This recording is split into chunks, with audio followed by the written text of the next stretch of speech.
Em, si me estarán oyendo, yo no estoy escuchando. Ustedes saben que en este momento podemos interactuar, entonces, por favor, necesito que me digan si me están escuchando,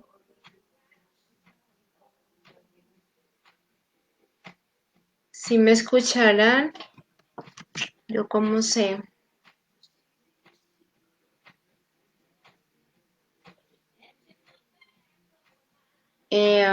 Bueno, de todos modos, me voy a presentar para las personas que no me conocen. Mi nombre es Yolanda Coy. Yo voy a estar con ustedes un ratico esta tarde para hablar de una cantidad de cosas que tenemos todavía muchas dudas respecto a este COVID-19. Ustedes saben que mi especialidad es de gerontología y cuidados paliativos, entonces vamos a tratar de ver esos temas, cómo manejar a un pacientico de estos que esté en la casa, que tenga COVID o que no tenga COVID y esté en la casa y estamos en esta situación tan compleja. Em, Empezando que yo quisiera saber si alguno de ustedes tiene alguna pregunta o vamos iniciando según el esquema que yo tenía pensado. En primer lugar, les quiero decir que este COVID pues nos ha dado, como yo les decía en alguno de los posts, es como una ola que nos pegó directamente en la cara. Nosotros no estábamos preparados para una cosa de esas, nosotros ni siquiera sabemos qué es esto, qué es una pandemia y estamos aprendiendo ahorita de todas estas cosas. Entonces, al no estar preparados, pues nos ha tomado por sorpresa y no sabemos qué hacer. Ni siquiera los médicos sabemos qué hacer. La idea es que cuando en el mundo surge una pandemia, todo esto es manejado por salud pública, por epidemiología, por infectología, y ellos tienen unos parámetros. Lo primero que hay que hacer es reportar que en el país o en una zona grande hay una infección rara que no la conocían antes. Entonces, lo primero que hay que hacer es precisamente eso de eh, reportarla. Los gobiernos tienen que tener una transparencia absoluta en esto, porque nosotros como ciudadanos tenemos derecho a saber el peligro en el cual estamos en este momento. Ahorita no vamos a hablar de gobiernos, no es el campo mío es cómo manejar todos nuestros pacienticos acá. Eh, el virus, el COVID como tal, viene de hace muchísimos años, incluso de los años 1800, está el COVID aquí en la Tierra. Lo que pasa es que era un virus poco conocido que producía algunos síntomas menores y no tenía ningún riesgo para la salud. Pero poco a poco este virus fue mutando como todos los virus mutan es que se cambian como la ropita, como si tú te cambias hoy una blusita, el pantalón, los zapaticos. Entonces, un virus cambia. Un virus en realidad tiene una pared que lo cubre, tiene unas membranitas, tiene un núcleo, tiene un citoplasma que es todo lo que llena por dentro la bolita, digámoslo así, del virus y tiene en algunos casos unas como bracitos, dependiendo de qué tipo de virus sea. Este como es coronavirus, por eso se llama así, porque se parece a la corona que emite el sol y por eso se le llama coronavirus. Precisamente ahorita con respecto a las vacunas y tratamientos en general, cada una de ellas va directamente a cada una de las partes del virus. Entonces ellos van ocasionalmente a esa coronita radiada o van a la cápsula o van al citoplasma de los organelos o van al núcleo. Pero resulta que este virus es el colmo de los colmos. Él es muy inteligente, él sí es inteligente, no como nosotros. Y este virus a veces, en primer lugar, con esas pestañitas que él tiene, él se pega a las membranas de las células, logra romper esas membranas y llega dentro de la célula, se posesiona y empieza la virosis como la conocemos nosotros. Este virus... como les digo, es tan inteligente que algunos de los tratamientos es que cogen la membrana y la destruyen. Entonces dicen, yo destruí la membrana, ese virus se va a morir. Resulta que el virus pues le da mucha risa porque él por dentro tiene una fracción que se llama el RNA mensajero y resulta que por este RNA mensajero es que él se replica y al replicarse, entonces él forma millones y millones y millones de virus pequeños, pero capaces de ocasionar enfermedades. Por eso les digo que el tratamiento ahorita es muy complejo, de todos modos se han hecho una cantidad de estudios.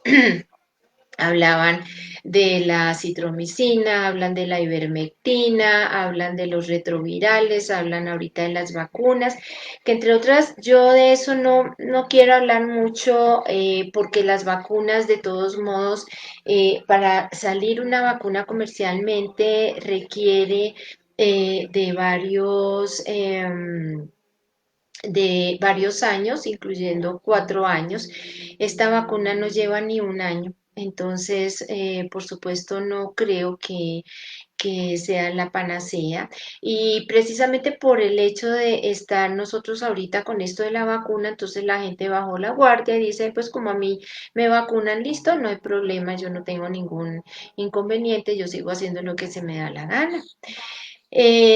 Resulta que el virus dura en el organismo más o menos 21 días y acuérdense niños que yo quiero que me hagan preguntas, yo estoy aquí pendiente de las preguntas que me estén haciendo.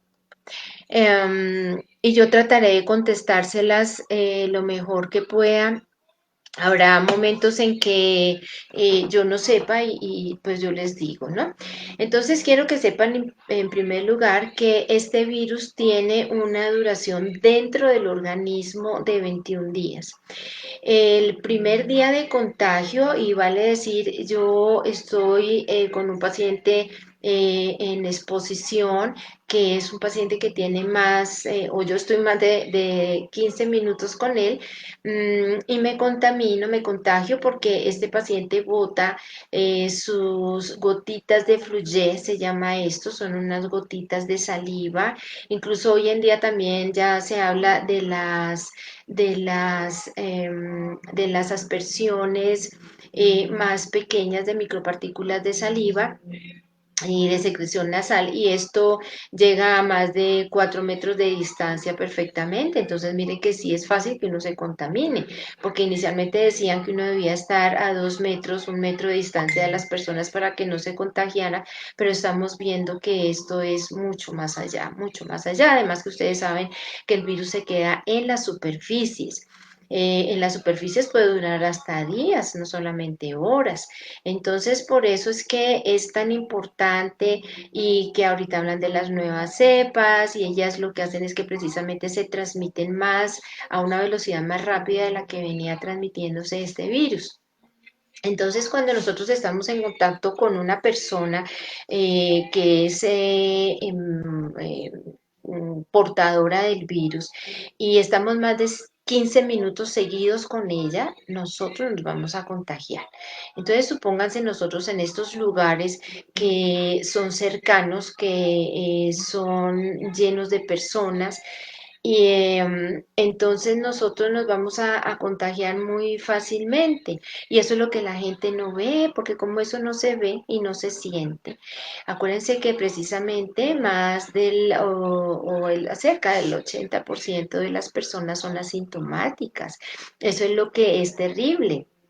Porque uno dice, no, pero es que a mí no me da nada y me tomo la prueba y me dio positivo, ¿sí? Entonces hay que tener en cuenta eso. que muchísima parte de la población va a resultar asintomática y resulta que esa es la población asintomática o ya sea los sintomáticos que han tenido sus pruebas positivas, la vacuna no les va a servir. Acuérdense que nosotros tenemos en la mente que, bueno, llega esa vacuna y todos nos vacunamos y chao y nos fue bien. No.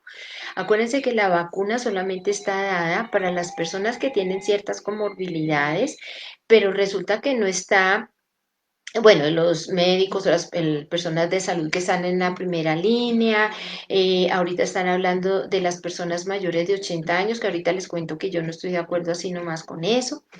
Y entonces ellos simplemente vacunan a la deriva. Entre otras, quiero que sepan que van a abrir, el Ministerio de Salud va a abrir una app que se va a llamar algo así como Mi Vacuna. Se toman los datos del caso, ellos hacen como unas cosas, unas informaciones cruzadas con las EPS y se dan cuenta si se necesita o no la vacuna. El problema es que la vacuna así llegue, que quién sabe si llegue, se puede demorar tantísimo que además para que te den a ti la cita para esa vacuna puede tomar muchísimo tiempo. Entonces yo les voy a decir primero cómo es un cuadro clínico de este virus para que ustedes sepan más o menos cómo es. Y eso que estoy hablando es de las personas sintomáticas porque definitivamente va a haber cerca de muchísimas personas que ya les digo que llegan al 80% que son asintomáticas o más de la mitad de todos son asintomáticas.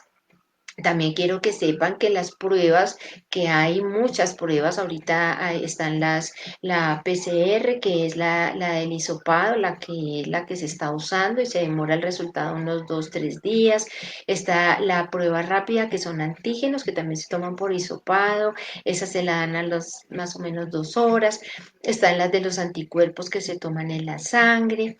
En fin, el problema es que hay personas que no dan positivo y el 20% quiero que sepan ustedes que van a dar falsos negativos.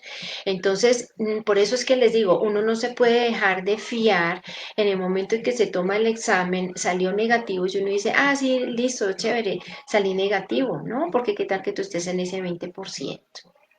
La idea es estar pendiente de síntomas o de los alrededores, entonces estoy hablando de la casa, tus papás, tus abuelos, tus hermanos, tus hijos, si están positivos, de tu medio social, de tu medio escolar, de tu medio de trabajo. Entonces es un poquito complejo por esa razón decir uno pues que o dar la última palabra. El primer día, lo primero que el paciente puede presentar, y acuérdense que él va a durar 21 días realmente contagiado. Por eso es muy complicado decir que las cosas estas duren, perdón, estoy leyendo aquí ya algo de las preguntas. Por eso es que les estoy diciendo que en muchas ocasiones eh, mm, se puede manejar esto de maneras diferentes. Voy a recibir una pregunta que me están haciendo acá. Si es cierto que se está tratando de hacer como una especie de pánico colectivo. No, no, no, la idea es que no tengamos pánico, pero tampoco que nos pasemos al otro lado de decir, ay, a mí no me da, a mí qué me importa, porque estas cosas no son así. Puede ser que yo esté dentro del 80% que no me dé síntomas y me fue muy bien, pero puede ser que yo esté dentro del 20% y me muera. Entonces, esto simplemente es cuestión de saber en qué estamos y trabajar simplemente de esa manera. Los primeros síntomas que dan y el paciente da síntomas a partir de los 5 días del contagio. No es que yo me contagie hoy, o sea, yo estuve cerca hoy, tuve un contacto que se llama estrecho, o sea, estuve hoy en contacto con la persona que efectivamente sí está enferma. Yo duré 5 días, perdón, yo duré los 15 minutos, me contaminé y yo creo que yo estoy ya de una vez y empiezo a hacer tos ese mismo día. No, generalmente dura 5 días para que empiecen los síntomas y esto hablando de nuevo para las personas que hacen síntomas. El primer día básicamente va a haber una tos y va a haber un mal estado general. em, Hay pacientes que le refieren a uno ya desde esos momentos, desde esa primera semana, que puede hacer vómitos y puede hacer diarrea. De ahí que precisamente hace unos, ¿cuántos llevamos de esto? Ya se me olvidó cuántos llevamos, pero en marzo, cuando empezó la pandemia, ustedes vieron que las personas empezaron a desocupar literalmente los, los mercados, los supermercados, ellos empezaron a ir a comprar papel higiénico y de ahí que hicieron también muchos memes. Yo en particular, hago, ustedes saben que yo hago muchos memes, yo me río de estas cosas, pero es que la gente fue a comprar papel higiénico, pero ¿para qué compraban papel higiénico? Entonces lo que hicieron fue desabastecer el mercado de papel higiénico y resulta que eso no les sirvió para nada. Entonces empiezan a generar lo que me está diciendo Orlando ahorita, que es un pánico que se genera y es una sensación tan horrible. No, no es eso. No hay que hacer eso, porque miren lo que está pasando. Apenas entonces dijeron, bueno, entonces lávense las manos con soluciones alcoholadas o consigan alcoholito antiséptico común y corriente. Vaya uno a averiguar a una droguería a ver si había alcohol. No existía alcohol por ningún lado, los geles se acabaron, todo se acabó. Entonces también yo me acuerdo que en esa época yo hice un live y yo les dije, bueno, trabajen también con el agua oxigenada, que es el peróxido de hidrógeno, que tiene también una acción antiséptica muy buena, pero entonces resulta que también se acababan entonces esas aguas oxigenadas. Entonces, no, la idea no es que se acaben estas cosas porque no, no se puede hacer de esa forma, no se pueden acabar estas cosas. Es que hay que tener es como una racionalidad y tener como una mentalidad objetiva, sin irse uno para otro lado. Cuando uno les dijo, no, entonces usen tapabocas y miren que el mejor es el N95, pues resulta que se acabaron. Nosotros formamos con unos médicos que lideramos esto con el neurocirujano Sergio.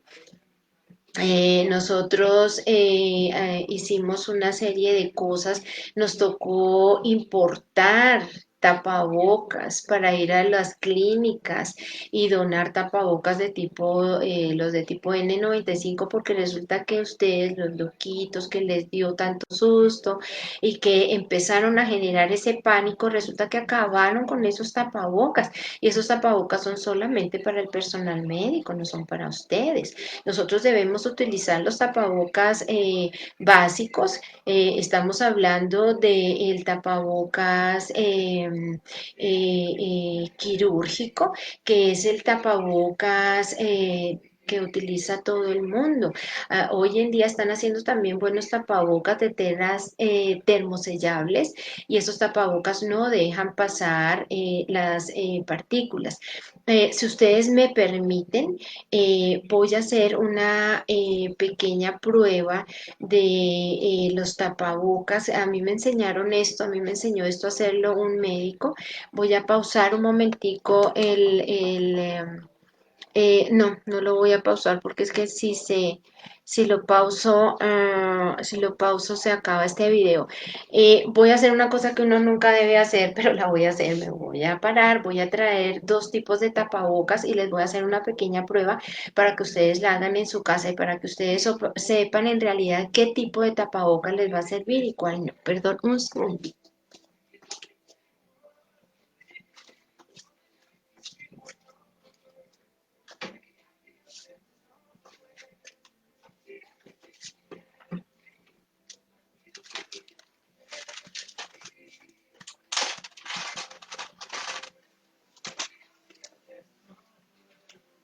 Eh, Miren, aquí tengo ya, volví.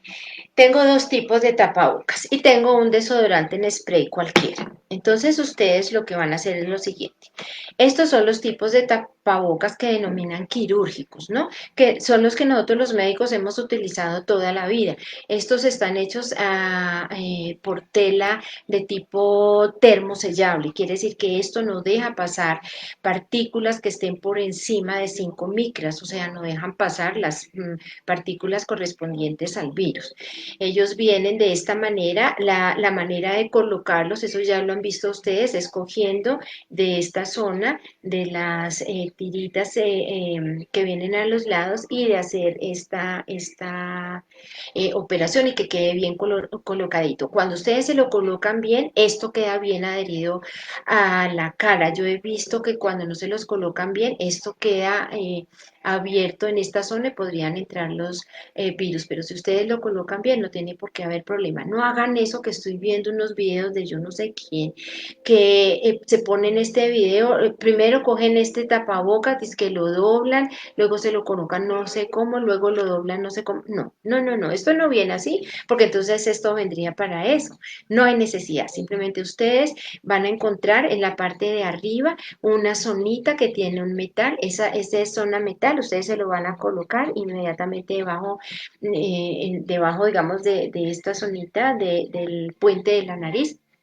Y la parte de abajo la adosan hasta colocarla debajo del mentón. De esa forma, esto abre, este abanico abre perfectamente y va a quedar muy bien colocado.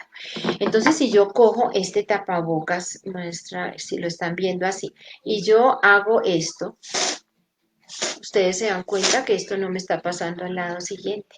¿Ve? Entonces, eso es un tapabocas que sí me sirve.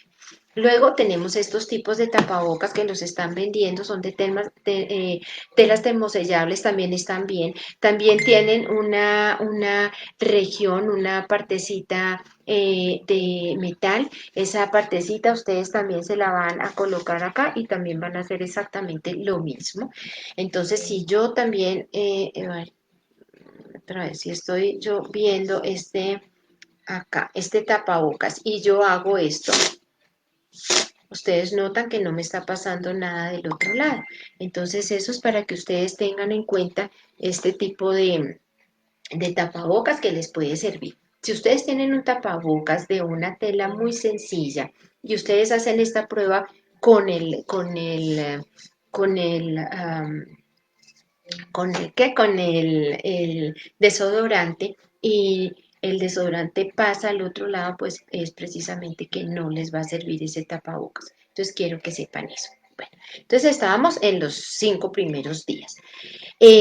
La tos y la fatiga van a incrementar. Son pacientes que empiezan a hablar y como que se ahogan, ¿cierto? Entonces empiezan a decir, hay un momento, voy a parar un momento, me estoy ahogando. Entonces empiezan ya un poquito la sensación de disnea o de dificultad para respirar. Cuando esa dificultad para respirar ya pasó los 8 días, ustedes ya tienen tos, tienen fiebre, tienen dificultad para respirar y estamos pasando más de 8 días, váyanse a un hospital.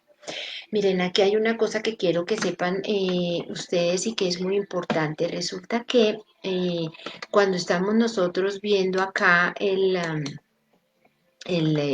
esta situación, digámoslo así, de enfermedad y de todo esto, eh, entonces, cuando estamos viendo todo esto, resulta que hay algo que hay que tener muy en cuenta. El virus o la enfermedad puede ser silente. Silente quiere decir que no tiene síntomas. Eso es lo peor, porque entonces si uno no se ve enfermo, pues entonces uno se hace loco y no se va. Y se han visto muchas personas con muertes súbitas, o sea, personas que están en su casa y se murieron de repente. Esto es porque el paciente alcanza a hacer una cosa que se llama una cardiomiopatía, o sea, coge el músculo cardíaco, el virus coge el músculo cardíaco y en ese momento va a contagiarse y va a fallar y el corazón ya no va a poder moverse y va a generar toda esta serie de cosas. Entonces, por por eso es que hay que tener cuidado con todo esto. En realidad es un virus que, como les digo, nos resultó mucho más inteligente de lo que pensamos y que por eso hay que tenerle mucho cuidado. Eh, Cuando el paciente ya no puede respirar, está muy ahogadito, se va a ir por urgencias. El problema es esto, ir a un servicio de urgencias y ahorita está muy complicado. Pueden pedir una llamada primero para que los guíen todas las EPS y la línea de la Secretaría de Salud, la 123, tiene esa línea. Entonces ustedes pueden llamar a esa línea, contar el síntoma que tienen en ese momento y en ese momento un médico les va a decir, bueno, sí, vayan a una clínica, vayan a un sitio especializado, vayan a lo que sea o simplemente quédense en la casita, resguárdense en la casita, en fin. Entonces lo primero es buscar una ayuda de un profesional. Yo les he ofrecido esa ayuda y a ustedes tienen, la mayoría tienen mi WhatsApp, yo tengo mi teléfono en el perfil o pueden buscarme por Messenger, me pueden hacer las preguntas que quieran, yo voy a estar atenta a eso. De hecho, ya he tenido muchísimos pacienticos que me están mirando, me están hablando, que estamos manejando lo mejor que podamos, porque ya les digo, no podemos llegar a tener un ataque de pánico, porque esto ya se nos iría a otro lado, ¿no? Entonces, les estaba diciendo que cuando el paciente está por los 18 y 21 días, el paciente comienza a mejorar y es en el momento en que el paciente ya puede ir después de los 21 días y retomar su trabajo, porque ahorita todos estamos haciendo cosas que no se deben. Un paciente que pase 14 días y que tenga una prueba todavía dudosa o positiva, no salga todavía. Espérese los 21 días y después ya va a poder salir, porque ahorita estamos viendo precisamente eso. Pacientes que no alcanzaron a tener una cuarentena en su casa, que se desesperaron y yo comprendo eso y yo entiendo eso perfectamente. Estamos hablando de personas que trabajan el día a día y yo lo sé y eso hay que tener en cuenta. Entonces, si ellos no trabajan, no comen, y ellos tienen hijos, sí, claro, todo eso es perfectamente sabio. Pero resulta que muchos de ellos o muchas de las personas que andan en la calle no tienen ni idea que tienen el virus y lo están contagiando a más no poder. Ahorita, por ejemplo, hay algo que me sigue rondando en la cabeza todo el tiempo y es todas estas personas que salieron de Bogotá o que están saliendo de sus lugares de orígenes, porque van a cambiar un bronceado por unas horas de intubación, unos días de intubación o una muerte. No hagan eso, no, no están sacando nada. Ahorita llegan estas personas y en otros 15 días otro problemón. Entonces, ¿ustedes creen que esto vamos a acabar? No vamos a acabar. Miren lo que está pasando en Wuhan, que fue la ciudad china donde empezó todo. Ellos no han tenido vacuna, Wuhan no ha tenido vacuna. ¿Y ellos por qué están bien? Pues porque ellos hicieron todo lo que ha debido hacerse. Lo primero es que el gobierno avisó que había un brote, inicialmente un brote que es cuando son pocas personas de una comunidad y ya epidemia se pasa a un país y pandemia ya se pasa a otro país. Entonces estamos viendo esos conceptos que ustedes los tengan claro. Inicialmente en Wuhan pues apareció un brote. Ese brote contagió muchas personas y después de eso pasó una epidemia y después ya pasó a la pandemia que sabemos. ¿Y qué fue lo primero que hicieron las personas del gobierno de Wuhan? Cerraron la ciudad. Cerraron la ciudad. Nosotros, ¿cuándo la hemos cerrado? Nosotros, Bogotá nunca ha cerrado. Lo contrario, estamos abriendo, perdón, cuando pueden esta ciudad, nosotros nunca cerramos. Y ahorita que sacan, con mucho respeto lo estoy diciendo y con mucho cariño a la ternurita, ¿Por qué estamos haciendo estas cuarentenas? Pues sí, las cuarentenas tienen en este momento objeto de descongestionar un poquito las unidades de cuidado intensivo, pero no más, no estamos evitando contagios, ni estamos evitando que el virus siga, solo estamos dando aquí un medio parito para que las personas puedan ir a las unidades de cuidado intensivo y solamente eso es lo que está pasando. Entonces hay que por eso tener en cuenta todas estas cosas.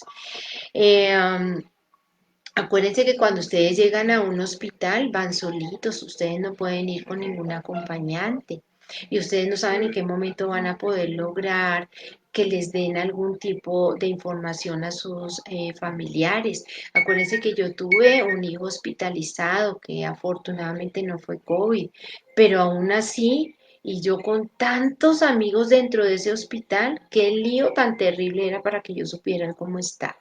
Entonces no nos expongamos a cosas, no salgan, no vayan a sus sitios de recreo. Miren, yo tengo una finca y hace más de un año que yo no voy a esa finca. Yo estoy loca por ir, pero no por eso voy a ir y contagiar a todo el mundo. ¿Cuántos pueblitos de esos no tienen virus o no tenían?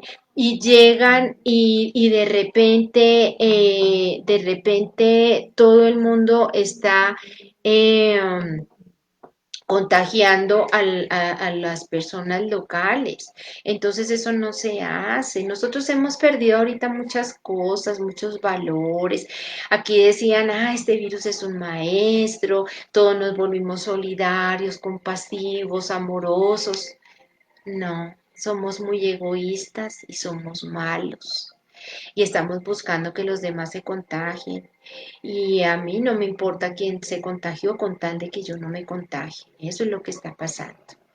Estamos llenos de rencor, llenos de odio, estamos vibrando con vibraciones súper bajas. Acuérdense que tenemos que vibrar en vibraciones muy altas. El virus tiene una vibración energética de 5. Si nosotros lográramos sobrepasarlo, nosotros no nos daba, pero como estamos piedros, estamos bravos, estamos desagradecidos, estamos vibrando por debajo de ese 5 y nos puede llegar el virus. Entonces tenemos que pensar en positivo, en que vamos a salir adelante, en que vamos a ayudar a las personas a salir adelante, en que vamos a dejar de pensar en que hay esta gente inoportuna, que gente tan asquerosa, miren lo que está haciendo. No, más bien ayudémoslos. Aunque se van a ganar groserías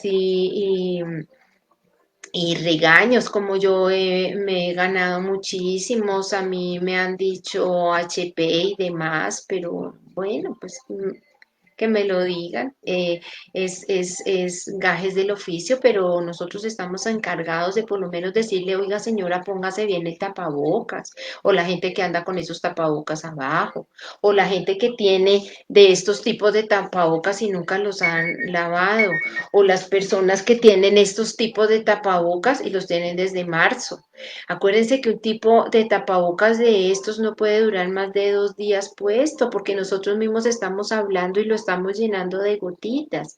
Entonces son cosas de tener como lógica, ¿no?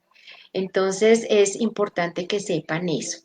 Entonces ahorita lo que yo quería hablarles en lo siguiente. Nosotros ahorita, o yo ahorita, estoy trabajando por medio de la videoconsulta.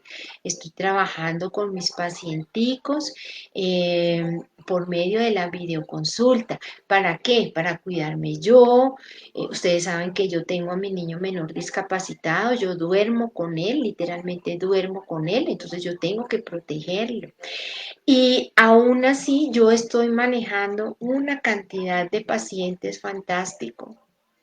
Muchos pacientes se me están muriendo y se han muerto. Se me están muriendo en este momento. Hay pacientes que se están muriendo. En ese momento, entonces, ¿nosotros qué vamos a hacer con las personas que tenemos con COVID? Mi grupo de pacientes son personas mayores, o sea, estamos hablando mayores de 60 años, o estamos hablando de pacientes terminales. Un paciente terminal es el paciente que no tiene una sobrevida o una expectativa de vida mayor de 7 meses. Es un paciente que ya se le agotaron todos los tratamientos posibles, que el pronóstico está muy malo, que ya no se le pueden hacer ningún tipo de exámenes, o sea que el paciente no va a mejorar, que el paciente por lo tanto lo que va a tener es síntomas progresivos, agresivos e irreversibles. Todo eso es un paciente terminal. ¿Qué hablamos de pacientes terminales? Por ejemplo, un paciente con cáncer, por ejemplo, un paciente con un SIDA terminal, con enfermedades neurodegenerativas, como estamos hablando, por ejemplo, de las demencias tipo Alzheimer. Acuérdense que una demencia tipo Alzheimer no es solamente que el paciente ya no recuerda cosas, no, acuérdense que estamos hablando de una degeneración de su sistema nervioso central y que ellos poco a poco van a degenerar ese sistema nervioso central, ellos no se van a poder mover, no van a poder hablar, no van a poder caminar, no van a poder ni siquiera sentarse, en fin. Entonces, ese tipo de pacienticos hay que tenerlos en cuenta. Perdón, acá Ulises Calderón me dice, si no es imprudente la pregunta, ¿qué piensa de que el virus fue creado? Eh, no, acuérdate que este virus está con nosotros desde los años 1800, Ulises. Es probable que sí haya sido manipulado genéticamente hablando. Eh, pero digamos que con toda esa manipulación, lo importante es que nosotros cortemos la cadena. Y si la cortamos, tengan la seguridad que no importa que haya o no haya vacuna o haya o no haya tratamiento, si nosotros podemos cortar esa proyección, esa infección, nos podría ir muy bien. Y sí puede haber sido alguna manipulación de tipo genético.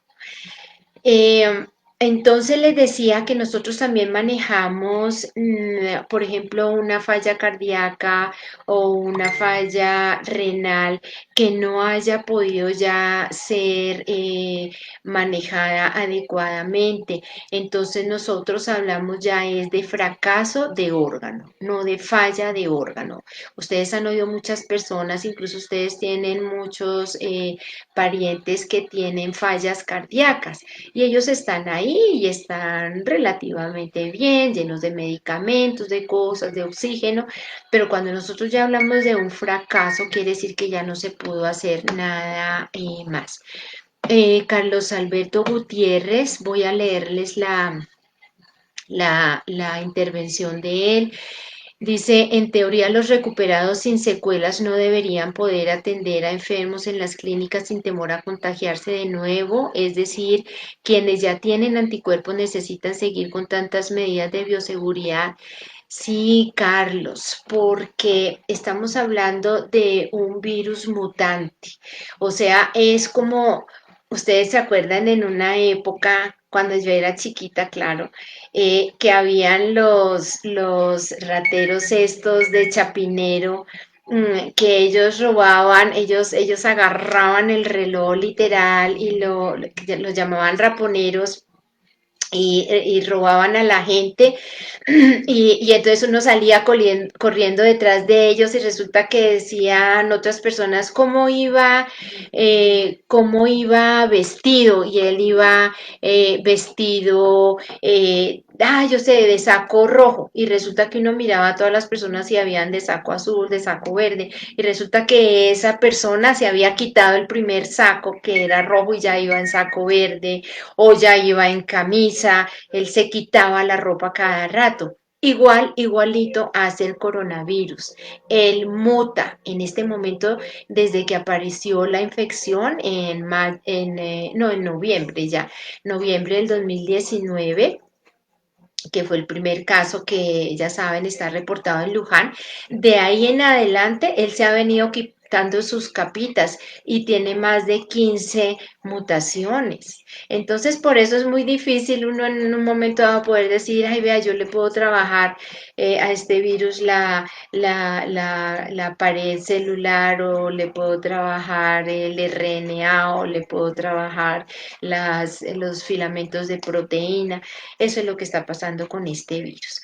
Entonces yo les decía, todos este tipo de pacientes tenemos ahorita un serio problema y eso ya es lo que se llama una oleada, no las olas, perdón, una ola, no las oleadas que estamos viendo, que quiere decir que sube y baja la frecuencia de la transmisibilidad y la infección y la reinfección de las personas. Nosotros ya llamamos olas, que las olas es cuando ya empieza a dejar secuelas. La primera ola fue la infección, la segunda ola fue cuando ya cogió al personal médico y paramédico. Y estamos ya en la tercera y cuarta ola, que es en la que ya se supone que muchos pacientes acabaron, o sea, dijeron, yo listo, soy sobreviviente del virus, pero lo puede volver a coger. Esa es la tercera ola y la cuarta ola, donde se presenta el famoso burnout, que es el literal, se quemó, la persona se quemó el personal médico que ahorita estamos quemados, se quemaron los familiares, se quemaron los pacientes, ¿se acuerdan a esta actriz Dana? No sé qué, Dana Paola, creo que es colombiana de Pasión de Gavilanes, acuérdense eso. Ella ya le han dado 3 veces, ha tenido el virus. Entonces eso es así, son rebrotes y rebrotes y rebrotes y rebrotes y rebrotes que presentan la misma persona. Entonces eso es lo que hay que tener en cuenta.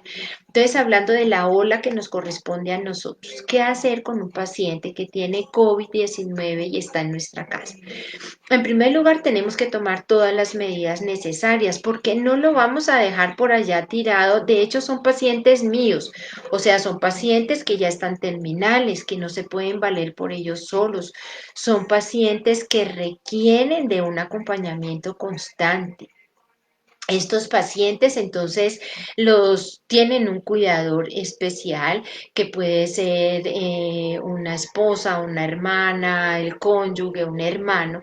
Ese cuidador especial va a tener que llevar todas las medidas de bioseguridad y es quien lo va a atender, lo va a curar si tiene algún problema en su piel, le va a administrar las medicaciones. Ustedes saben que de todos todo esto está con órdenes médicas y las órdenes médicas se las han estado enviando por internet, entonces simplemente hay que cumplirlas y hay que hacerlas. Hay que estar pendiente de ellos. Yo por eso les vuelvo a poner a mis órdenes. Gracias, Carlos Alberto. La niña se llama Dana García, gracias. Yo les pongo a mis órdenes toda